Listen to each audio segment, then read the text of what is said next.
जय जिजाऊ, जय शिवराय, जय हिंद, जय महाराष्ट्र. बंधू भगिनींनो, आज या यूट्यूबच्या माध्यमातून आपल्यासमोर येण्याचं कारण, काल 19 एप्रिल रोजी माझा साजरा झालेला वाढदिवस आणि 19 एप्रिलच्या नंतर आलेलं माझं लग्नाचा वाढदिवस 21 एप्रिल.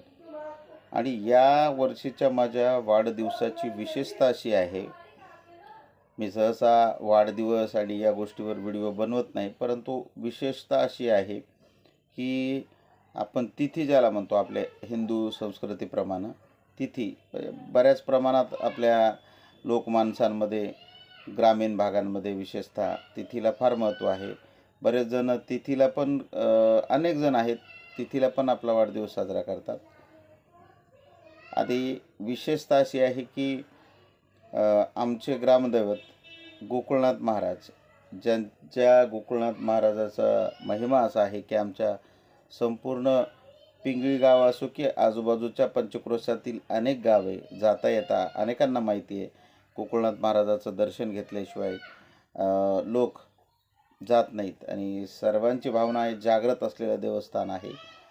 आणि याच दिवशी गोकुळनाथ महाराजांची जी पालखी या दरम्यान, या पालखीच्या दिवशी सकाळी माझा जन्म झालेला आहे असे आमच्या घरातील जुने जाणते सांगतात.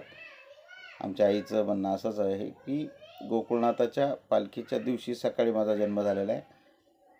आय थिंक 12च्या नंतर आणि सकाळी 6च्या आत असं काहीतरी टायमिंग आहे. आणि योगायोगा वर्षी असा आला की माझा वाढदिवस 19 एप्रिल, गोकुळनाथाची पालखी म्हणजे ती तिथी, आणि माझे जे काही आजोबा होते पिराजी पाटील, त्यांचे बंधू उत्तमराव अण्णा, हे एक अध्यात्मिक क्षेत्रामध्ये थोडीशी आवड असलेले, त्यांचं असं म्हणणं की त्या दिवशी, ज्या दिवशी पालखीच्या दिवशी जन्म झाला त्या दिवशी कपिला षष्ठी होती, एक पवित्र तीत असे ते मानायचे, आणि त्यावरून आम्ही त्यांचे लाडके, असा एक त्यामागचा उद्देश.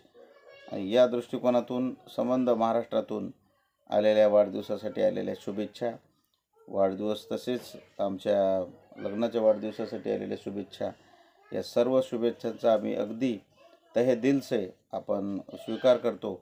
आणि आपण दिलेल्या ज्या काही शुभेच्छा आहेत की उत्तरोत्तर आपल्यामध्ये प्रगती हो, आपल्याला दीर्घ आयुष्य लाभो, या आपल्या शुभेच्छांचा स्वीकार करून त्या शुभेच्छा ईश्वरचरणी आपल्या वतीनं, माझ्या वतीनं अर्पण करून, माझ्या जीवनाचा जो पाया आहे, माझ्या जीवनाचा जो बेस आहे की आनंद, हा जो आनंद आहे, हा आनंद आणि त्या आनंदासोबत काही सत्कर्म गोरगरीब लोकांसाठी असतील, विद्यार्थ्यांसाठी असतील, मग ते माझ्या ट्युशनच्या माध्यमातून असन, उत्तरोत्तर आपण करत राहू. आणि सर्व आपण दिलेल्या शुभेच्छांचा आम्ही स्वीकार करतो. धन्यवाद. महाराष्ट्राभरातून आलेल्या सर्व बांधवांचे माझ्या वाढदिवसाला, लग्नाच्या वाढदिवसाला आलेल्या शुभेच्छाबद्दल पुनश्च एकदा धन्यवाद. जय जिजाऊ, जय शिवराय.